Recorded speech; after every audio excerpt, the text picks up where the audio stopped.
aberta no Evangelho de João, capítulo de número 7.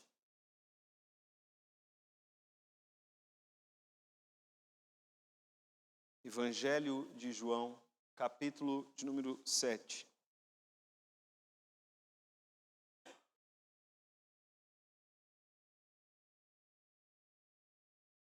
Evangelho de João, capítulo de número 7.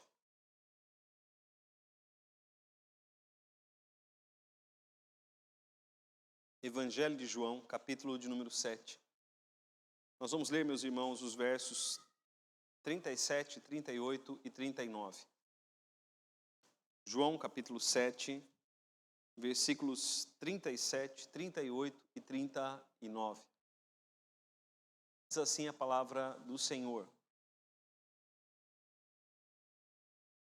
João, capítulo 7, versículo 37 em diante, diz assim: no último dia, o grande dia da festa, levantou-se Jesus e exclamou: se alguém tem sede, venha a mim e beba.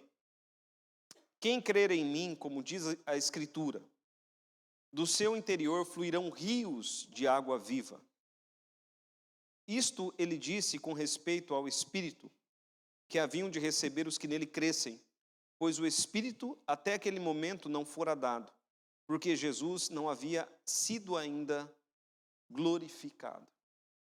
Verso de número 37 diz assim a parte B: se alguém tem sede, venha a mim e beba. Vamos orar, meus irmãos, mais uma vez. Deus Todo-Poderoso, Soberano, nós pedimos ao Senhor que esteja abençoando, Pai, esse momento. Rogo ao Senhor que seja comigo, me usando como instrumento para transmitir a Tua palavra. Mas, Senhor, nós clamamos como igreja que o Senhor fale ao coração dos Teus filhos. Nós pedimos, ó Deus, abra o coração e o entendimento, para a honra e para a glória do Teu nome, ó Deus. Nós também, Pai, repreendemos toda a ação do inimigo em nosso meio. Que a Tua palavra, ó Deus, encontre lugar em nossos corações. Que a Tua palavra, Pai, encontre lugar naqueles que estão acompanhando ou acompanharão depois esta mensagem pela internet. É a oração que nós fazemos em nome de Jesus. Amém. Meus irmãos, esse texto tem aí em mãos João capítulo 7, os versos 37 a 39. Esse texto, meus irmãos, é um texto muito rico em contexto histórico. É um texto muito rico em seu contexto histórico. Jesus estava numa festa dos judeus, conhecida como festa dos tabernáculos. Veja ali o verso de número 37, diz assim: no último dia, o grande dia da festa. Quando nós olhamos para o início do capítulo 7, nós vemos Jesus se preparando para ir para essa festa.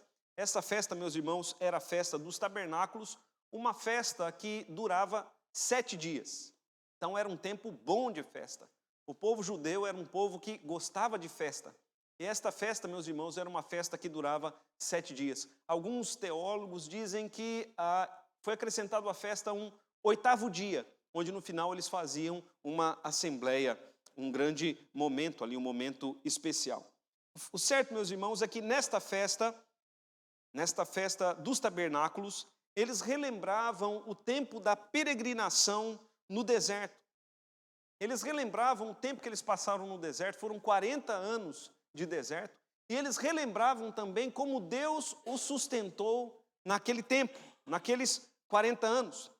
Eles relembravam que ali no deserto, Deus providenciou salvação através da água que saía da rocha. Deus também, através de uma coluna de fogo,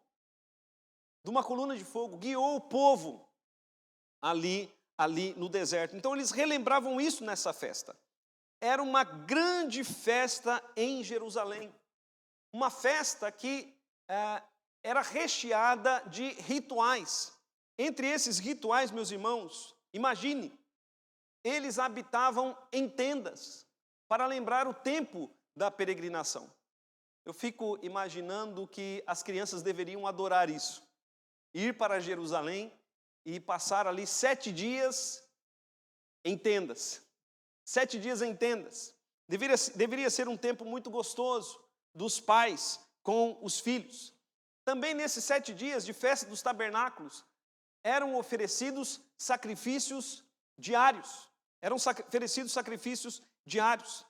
E para lembrar como Deus o sustentou, e que Deus o sustentou com água da rocha, o sacerdote, ou o sumo sacerdote, durante os 7 dias, buscava água viva ou água no tanque de Siloé.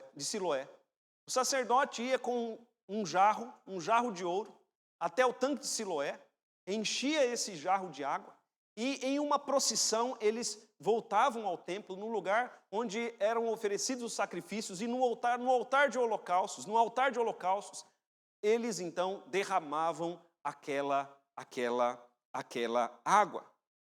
E eles se lembravam também, meus irmãos, da promessa messiânica, do rio da vida, do rio de água viva, que fluiria do limiar do templo. Eles se lembravam disso e oravam por isso. Nessa festa também, meus irmãos, para lembrar como Deus guiou o povo através da coluna de fogo, eles iluminavam o templo, iluminavam as ruas da cidade, acendiam tochas à noite e oravam por salvação, oravam por prosperidade. Entoando o Salmo 118, verso 25, eles diziam: salva-nos, Deus, concede-nos prosperidade. E oravam também as promessas messiânicas, como a encontrada em Isaías capítulo 12, verso 3, onde águas das fontes trariam salvação. Então, meus irmãos, o texto que temos aqui é um texto muito rico em seu contexto histórico. Imagine que provavelmente, no momento em que o sacerdote, com um jarro de ouro, tirando a água do tanque de Siloé, guiava uma multidão em procissão até o altar de holocaustos, para derramar ali a água do tanque de Siloé, no altar de holocaustos, lembrando da água que sustentou o povo, com a água que saiu da rocha, lá no deserto. Nesse momento, meus irmãos, provavelmente foi nesse momento que Jesus exclamou: se alguém tem sede, venha a mim e beba. Se alguém tem sede, venha a mim e beba. Quem crer em mim, como diz a Escritura, do seu interior fluirão rios de água viva. Então, meus irmãos, vamos refletir nas palavras de Jesus. Separei aqui 3 coisas para a nossa reflexão. A primeira delas: se alguém tem sede, venha a mim e beba. Se alguém tem sede, venha a mim e beba. Queridos irmãos, no Antigo Testamento, 800 anos antes de Cristo, imagine, um longo tempo, 800 anos antes de Cristo, o profeta Isaías já havia dito, no capítulo 55 da sua profecia: ah, todos vós, os que tendes sede, vinde às águas. Isaías já dizia: se alguém tem sede, venha às águas. A primeira palavra, meus irmãos, que meu filho falou foi água. Essa foi a primeira palavra. Eu me lembro dele ter falado. Não foi pai nem mãe, foi água. Era um dia que ele estava com tanta sede. E tinha água na frente dele. Mas ele não conseguia pegar água. Então ele com muita força disse: água. Água, água. E nós, como pais, então, demos água para ele. Queridos, vai buscar água, vai clamar por água aquele que tem sede. Ah, todos vós, os que tendes sede, vinde às águas, disse o profeta Isaías no Antigo Testamento. Queridos, nessa frase de Jesus: se alguém tem sede, venha a mim e beba. vemos Jesus dizendo, entre linhas, que Ele é a rocha da qual sai a água viva. Ele é a rocha que traz salvação, que sacia a sede, o mantenedor da vida, porque, meus irmãos, sem aquela água no deserto, o povo morreria. Jesus é o mantenedor da vida, o nosso Salvador, o doador da vida eterna. Jesus é a providência de Deus para o seu povo. Ele é a rocha da onde sai a água. Agora, no deserto, no tempo da peregrinação do povo de Israel, para beber água, as pessoas tinham que ir até a rocha. Hoje nós temos água em nossas casas. A água vem até nós. O que temos que fazer é abrir a torneira. Mas naquele tempo não, as pessoas tinham que ir até a rocha. Por isso que Jesus diz, se alguém tem sede, venha até mim e beba. Em suas palavras, meus irmãos, Jesus fez um convite. Um convite que nós temos que analisar esse convite. Porque é um convite aparentemente universal. Aparentemente universal. Porque Jesus está ali num local, no templo, onde havia muita gente, e Jesus diz, se alguém tem sede, venha a mim e beba. O convite era para todos. O convite era aparentemente universal. Mas era um convite, na verdade, pessoal. Embora dirigido a uma multidão. Um convite pessoal, porque Jesus diz, se alguém tem sede, aqueles que têm sede, ou aquele que tiver sede, venha a mim. É um convite pessoal. E aí nós, meus queridos, nos lembramos que a salvação, ela é pessoal. Nós estamos aqui num grupo, nós estamos aqui numa igreja, mas a salvação, ela é pessoal. Jesus também fez um convite para vir a pessoa dele. Se alguém tem sede, deve ir à pessoa de Jesus. Ele disse, se alguém tem sede, venha a mim. Se alguém tem sede, venha a mim.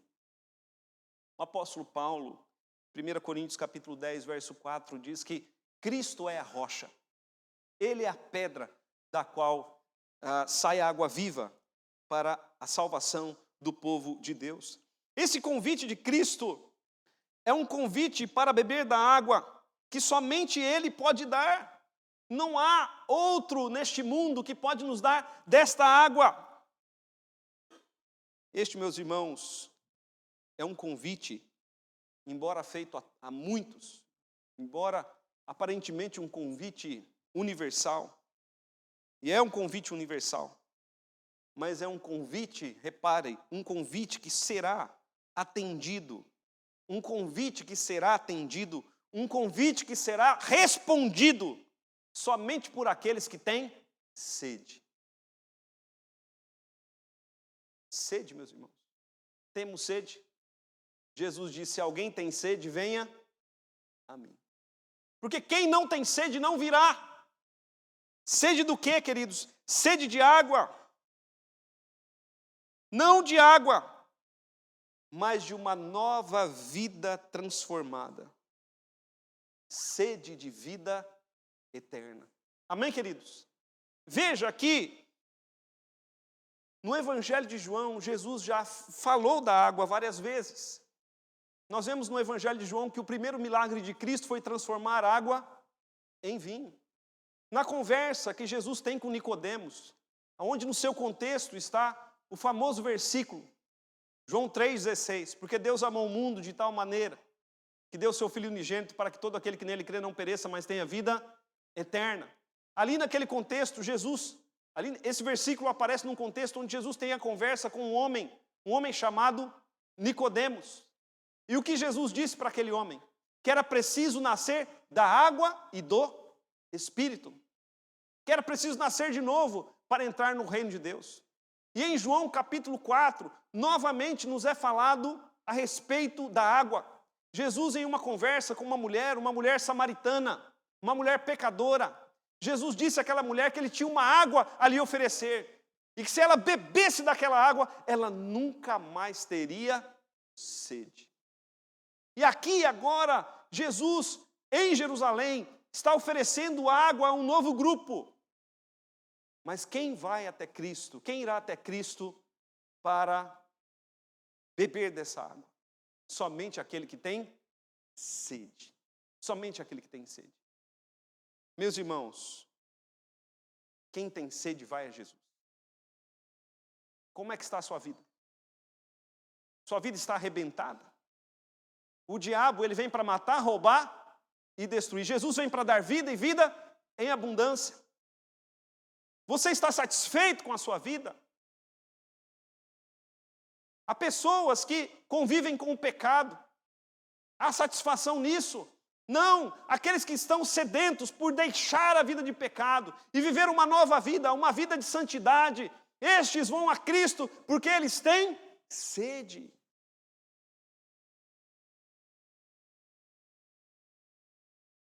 Meus irmãos, como é o seu coração?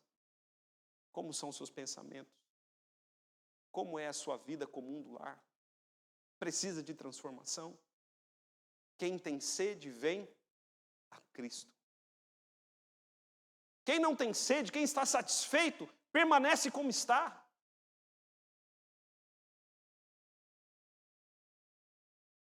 Infelizmente, meus irmãos, quando Cristo fez esse convite, o texto não diz se foi alguém a ele. Mas aqueles que têm sede virão a Cristo. Receberão dessa água. E nunca mais terão sede. Segunda coisa, queridos, que destacamos aqui é que a água aqui não é água. A água é um símbolo. A água aqui é o Espírito Santo de Deus. A água é o Espírito Santo de Deus. João Batista, aqui mesmo no Evangelho de João. João, o apóstolo, é quem escreve. Ele fala a respeito de João, o Batista. João Batista era o precursor de Cristo. E João Batista dizia que ele batizava com água. Mas que viria alguém maior do que ele. Alguém de quem ele não era digno nem mesmo de desatar as sandálias dos pés. Esse era Jesus, que batizaria não com água, mas com o Espírito Santo de Deus. E a água aqui, queridos, a água é o Espírito Santo. Veja comigo, o próprio texto diz isso, verso de número 37. No último dia, o grande dia da festa, levantou-se Jesus e exclamou: se alguém tem sede, venha a mim e beba. Quem crer em mim, como diz a Escritura, do seu interior fluirão rios de água viva.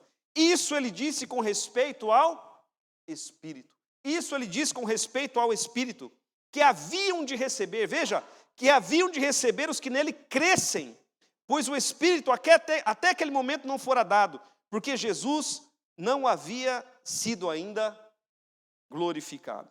Queridos irmãos, Jesus deixa claro aqui, ou João nos deixa claro, João, o autor do Evangelho, nos deixa claro, que o que Jesus tem para dar é muito mais do que água.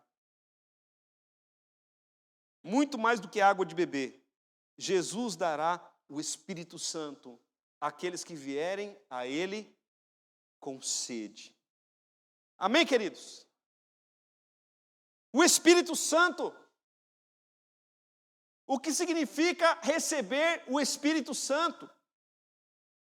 Veja o verso de número 39, mais uma vez, a força das palavras. Isso ele diz com respeito ao Espírito Santo, que haviam de receber os que nele crescem. O que significa receber o Espírito Santo? Você já recebeu o Espírito Santo? Receber o Espírito Santo significa receber Deus na sua vida. Receber Deus no seu coração. Ser habitado por Deus. O Espírito Santo, meus queridos, é Deus. Nós cremos num Deus que é trino. Deus Pai, Deus Filho, Deus Espírito Santo. Receber o Espírito é receber Deus em sua vida. Em 1 Coríntios, capítulo 6, o apóstolo Paulo diz que o nosso corpo é a habitação do Espírito Santo. É templo, é casa do Espírito Santo. Receber o Espírito é receber Deus em sua vida. Receber o Espírito segundo as epístolas joaninas, receber o Espírito é receber a unção de Deus. O que é unção, meus irmãos? Unção é a capacitação de Deus para adorarmos a Deus, para vencermos o mundo, a carne e o diabo. Essa capacitação é dada aos crentes. Veja no texto, todo aquele que crê em Jesus recebe o Espírito Santo, recebe esta unção. Veja o verso de número 39. Isso ele disse com respeito ao Espírito, e aí é o Espírito Santo, que haviam de receber os que nele crescem. Então, se você crê de fato em Jesus, você tem o Espírito Santo, e o Espírito Santo é Deus em sua vida. O Espírito Santo é unção para vencer o mundo, a carne e o diabo. O Espírito Santo é a bússola de Deus para as nossas vidas. O Espírito Santo nos orienta, queridos. O Espírito Santo nos direciona, ele direciona o nosso olhar, o nosso falar, o nosso sentir, o nosso mover, a nossa volição, a nossa vontade. O Espírito Santo conduz a vida do crente. Receber o Espírito Santo, segundo o Evangelho de João, é receber uma transformação que vem de cima. É receber um novo fruto para ser manifestado na vida, no dia a dia. Receber o Espírito, segundo Atos, capítulo 1, verso 8, é receber poder para ser testemunha. Amém, queridos? E muito mais, e muito mais. O Espírito é o selo de Deus na vida do crente. Meu Deus, eu quero o Espírito Santo na minha vida. Talvez você esteja dizendo isso, com sede. Com sede. Eu quero o Espírito de Deus na minha vida. Eu quero ser casa, eu quero ser habitação, eu quero ser templo, eu quero esta nova vida que flui do Espírito Santo. Como eu faço para receber o Espírito Santo? Que o texto diz aqui, verso de número 39. Isso ele diz com respeito ao Espírito que haviam de receber os que nele crescem. Como eu faço para receber o Espírito Santo? O Espírito Santo não é encontrado em qualquer lugar. Nenhum pastor pode te dar o Espírito Santo. Como nós vemos, em muitos lugares. Pastores dizendo, vem aqui que eu vou dar o Espírito Santo. Vou derramar o Espírito Santo. O Espírito Santo não está sujeito a homens. Ele é como o vento. Ele sopra onde ele quer. E mais, não depende de mim nem de você. Ele é como a sede. Não depende de nós ter sede. A sede simplesmente vem. Mas o Espírito Santo será dado aos regenerados. E àqueles que creem em Jesus, como diz a Escritura. O Espírito Santo é dado àqueles que vêm a Cristo num passo de fé. No dia em que uma pessoa recebe o Espírito Santo, ela é transformada. O coração é transformado. E o Espírito Santo passa a estar no comando. Receber o Espírito Santo significa perder a autonomia.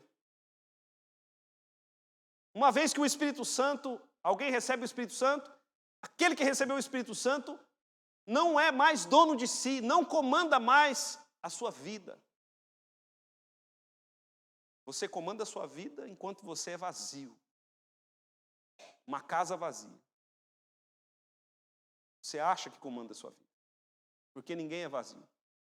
Mas quando a sua casa passa a ser habitada pelo Espírito Santo, Ele é o regente, Ele é o Senhor, Ele passa a estar no comando, no leme, no volante, na direção, e Ele limpa a sua vida, Ele santifica, porque o Espírito Santo é Espírito que santifica, que limpa, que tira as trevas e que enche a casa de luz. Se você tem sede, venha até Cristo. Ele tem para você o Espírito Santo. Se alguém tem sede, venha a mim e beba. E a água que ele tem para dar é o Espírito Santo. Terceiro e último ponto, queridos. Quem crer em Cristo, como diz a Escritura, do seu interior fluirão rios de água viva. Veja o verso de número 38. Vamos ler juntos. Quem crer em mim. Vamos ler juntos o verso 38. Quem crer em mim, como diz a Escritura, do seu interior fluirão rios de água viva. Meus irmãos, isso é tão profundo, eu acho que é até inimaginável para nós. É inefável. Palavras humanas não explicam. Mas Jesus está dizendo aqui que quem receber dessa água, quem beber dessa água, é o Espírito Santo. Dessa pessoa vai fluir um rio. Você bebe uma água e de você flui um rio. Um rio, não um rio qualquer. Veja o verso 38. Rios de água viva. Água viva, queridos, no contexto aqui, tem um significado de aquela água corrente que por onde ela passa, ela vai produzindo vida.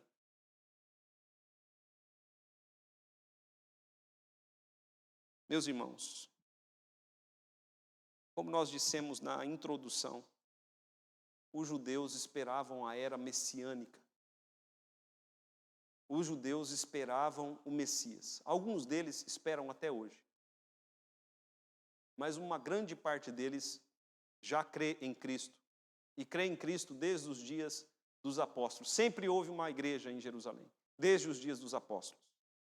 Mas veja, eles esperavam o Messias. E nesta festa dos tabernáculos, eles se lembravam de como Deus os sustentou através da água da rocha, mas se lembravam também das promessas messiânicas, dos rios de vida. Se lembravam da água que fluiria do limiar do templo, do rio que fluiria ali do templo. Eles se lembravam dessas promessas messiânicas. E com as suas palavras, veja as palavras de Jesus mais uma vez. Quem crer em mim, como diz a Escritura, do seu interior fluirão rios de água. Olha, meus irmãos, o que Jesus está dizendo. Jesus está dando a interpretação das promessas messiânicas do Antigo Testamento. Jesus está dizendo que Ele é o Messias, que o Messias já chegou, que a era messiânica já chegou. Jesus está dizendo isso.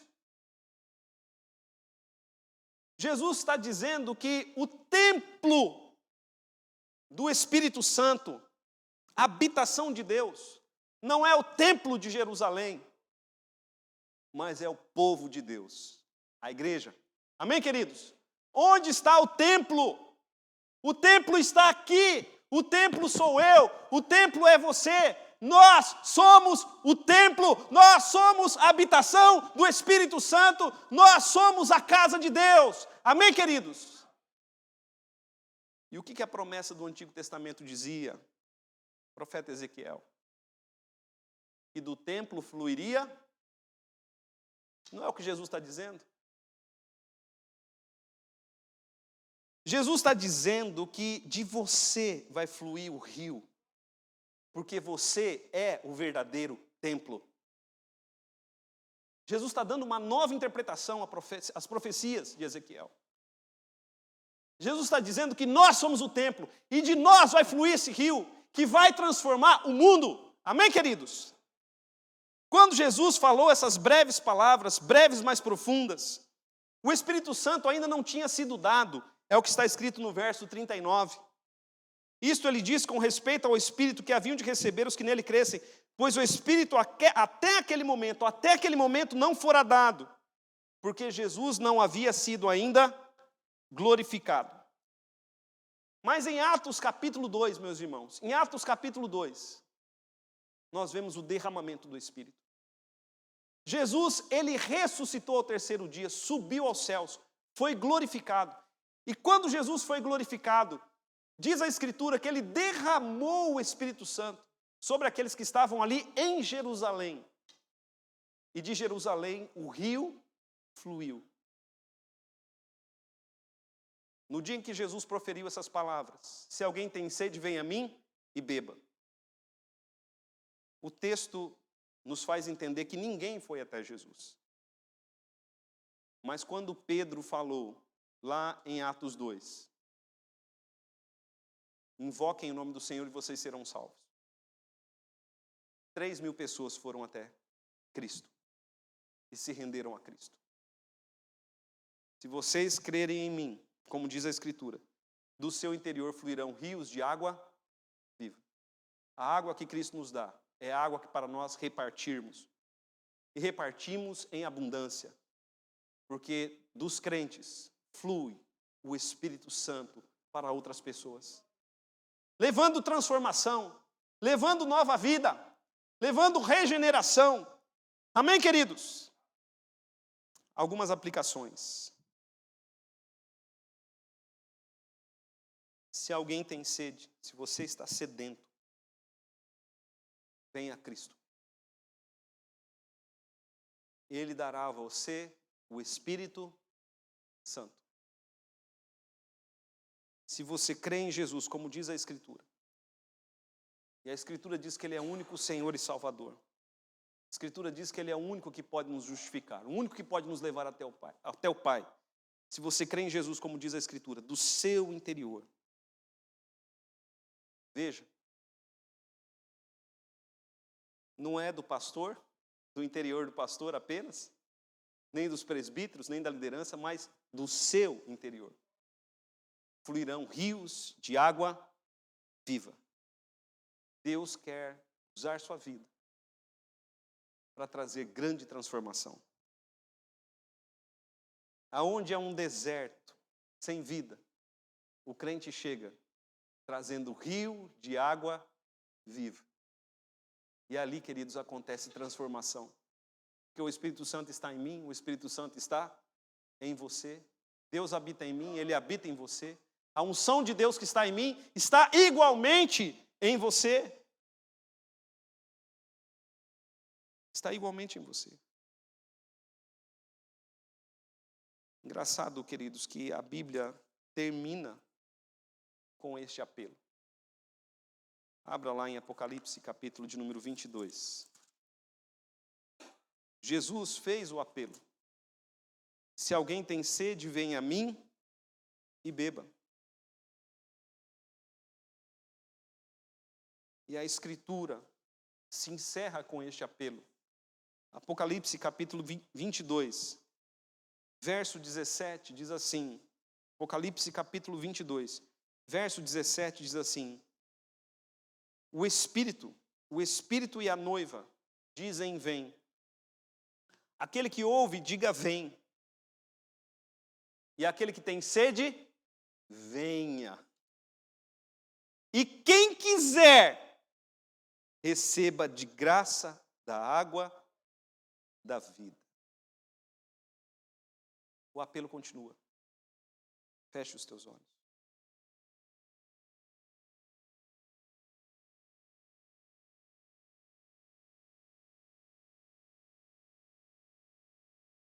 Ó Deus bendito.